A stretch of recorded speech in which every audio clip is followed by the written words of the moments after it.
Super చేపల పులుసు చూడండి. సరే అండి, చూడండి మనం ప్రాసెస్లోకి వెళ్ళిపోదాము.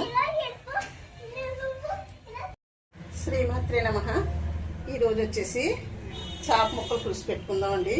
ఇదిగోండి చేప ముక్కలు, ఇవి శీలావతులు అంటారండి. కోయిన్స్ తీసుకొచ్చారు, శుభ్రంగా కడుగు వేసుకుని కడుక్కున్నానండి. చూడండి శీలావతులు. దీనికి ఇది మెదడులో చేసుకుందామండి చేపల పులుసు. దీనికి కావాల్సింది కొంచెం మనం అల్లం వెల్లుల్లి అన్నీ వేసుకున్నది మసాలా పేస్ట్ వేస్తున్నానండి. కొంచెం అల్లం వెల్లుల్లి పేస్ట్ కూడా కొద్దిగా వేస్తున్నాను. చూడండి, ఇదిగో కారం కూడా వేస్తున్నానండి. 3 స్పూన్లు వేస్తానండి. ఏంటి అంటే కొంచెం కారంగా ఉంటేనే బాగుంటుందండి చేపల పులుసు. ఇదిగో కొంచెం పసుపు కూడా వేస్తున్నాను. 1/2 టీ స్పూన్ పసుపు వేస్తున్నాను. చూడండి, కొంచెం ఉప్పు కూడా వేస్తున్నాను. ఉప్పు చూసుకుని వేసుకోవాలండి. ఇదిగోండి కొత్తిమీర కూడా పెట్టుకున్నాను, కట్ చేసుకుంటాను. పచ్చిమిర్చి కూడా తీసుకుందామండి. ఇదిగోండి పచ్చిమిర్చి కూడా 5 పచ్చిమిర్చి తీసుకున్నాను. ఇవన్నీ మనం కలుపుకోవాలండి. బాగానే కలుపుకుని ఒక 5 నిమిషాలు అలా ఉంచుకున్నాం అనుకోండి, చేప ముక్కలకి పడుతుందండి. ఆ తర్వాత ఆయిల్లో వేసుకుని మనం చింతపండు రసం తీసుకుంటానండి. రోగాలని చింతపండు రసం వేసుకుని మనం పులుసు పెట్టుకుందామండి. ఏంటి ఇదిగోండి చింతపండు కూడా నానబెట్టుకున్నాను. కొంచెం వేసుకుంటే ఇష్టమైన వాళ్ళు గరం మసాలా పౌడరు కొద్దిగా వేసుకోవచ్చండి. లేదంటే వేసుకోకపోయినా సరే బాగుంటుందండి. చేపల పులుసు చాలా బాగుంటుందండి. చూడండి ఆయిల్ చూడండి పెనం పెట్టుకున్నాను. ఆయిల్ కూడా వేసుకుంటానండి. ఆయిల్ వేస్తున్నాను. ఈజీ మెథడ్లో ఈజీగా ఉంటుందండి. ఇలాగా పెట్టుకుంటే పులుసు చాలా బాగుంటుందండి. ఆయిల్ కాగాలి కదా, కొంచెం ఆయిల్ కాగిన తర్వాత మనం ముక్కలు వేసుకుందామండి. ఫస్ట్ పచ్చిమిర్చి వేసేసుకుందామండి. ఇది అంటే పెనం బాగా కాలితే పక్క పేలిపోతాయి. ఇలా వేసేస్తున్నానండి.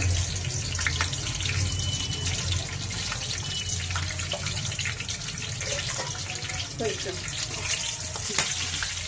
సాగుతున్నాయి ముక్కలు అయితే వేయట్లేదు. పెనం బాగా కాలింది. చూడండి చేప ముక్కలు వేసేస్తున్నానండి.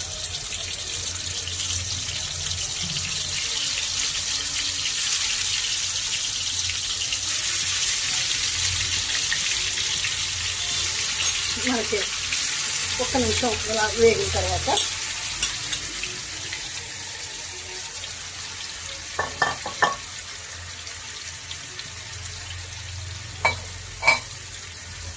ఇలా మూత పెట్టుకుందామండి.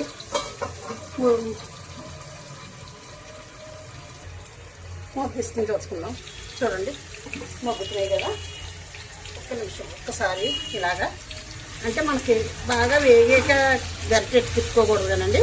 ముందు ఇలా పెట్టుకుని తిప్పుకోవచ్చండి. నెమ్మదిగా కలిపేసుకుంటే మనకి చాలా బాగుంటుందండి. చేపల పులుసు చాలా సూపర్ ఉంటుందండి.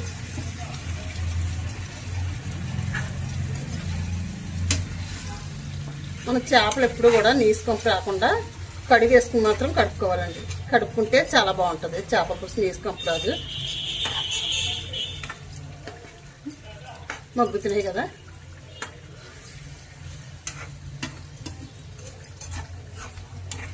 చూడండి 1 నిమిషం బాగా మగ్గిన తర్వాత ఇప్పుడు మనం చింతపండు రసం వేసుకుందామండి. మూత పెట్టుకుందామండి. బాగా మగ్గుతాయి.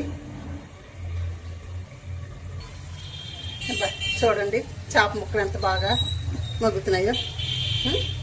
కొంచెం ఇందులోని వాటర్ వేసుకుందామండి. అంటే ముక్కలకు బాగా పడుతుందండి. కొంచెం వాటర్ వేసుకుని అలాగా మనం 1 నిమిషం మనం మగ్గిన తర్వాత చింతపండు రసం వేసుకుంటే సూపర్ ఉంటుందండి చేపల పులుసు. కొత్తిమీర కూడా వేస్తున్నాను. చూడండి ఇది లాస్ట్ నేస్తానండి ఉన్నది పులుసులోని. 1 నిమిషం మూత పెట్టుకుని వెంటనే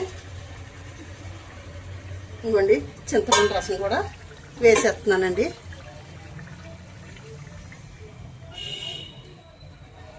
వేసి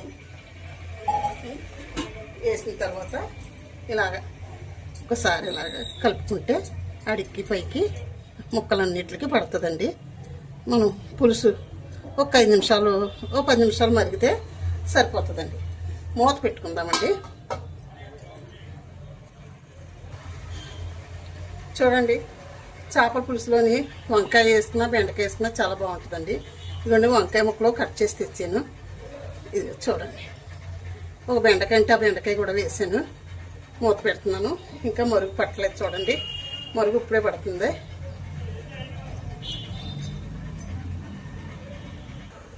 పులుసు ఎలా మరుగుతుందో చూద్దామండి. మూత తీసుకుని అబ్బా చాలా బాగా మరుగుతుందండి పులుసు అయితే.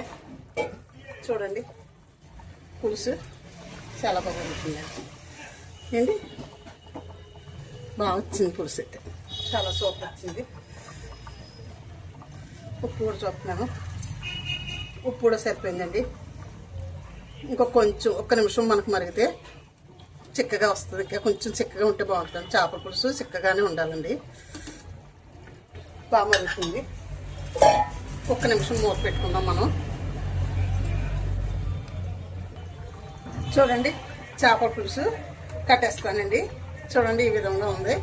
చాలా బాగుంది కదా పులుసు అయితే. ఈ విధంగా ఉండగా కట్టేసుకుంటేనే మనకి బాగుంటుందండి. మరీ చిక్కగా అయిపోలేదండి, మరీ పలసగా లేదండి. కొత్తిమీర కూడా చల్లేసుకుంటానండి. అదే చేపల పులుసులో కొత్తిమీర ఉంటే చాలా బాగుంటుందండి, టేస్టీగాని. సరే అండి, ఉంటానండి. కట్టేస్తున్నాను. శ్రీమాత్రే నమః, శ్రీమాత్రే నమః, శ్రీమాత్రే నమః. నచ్చితే లైక్ చేయండి, షేర్ చేయండి, సబ్స్క్రైబ్ చేయండి. సరే అండి, ఉంటానండి.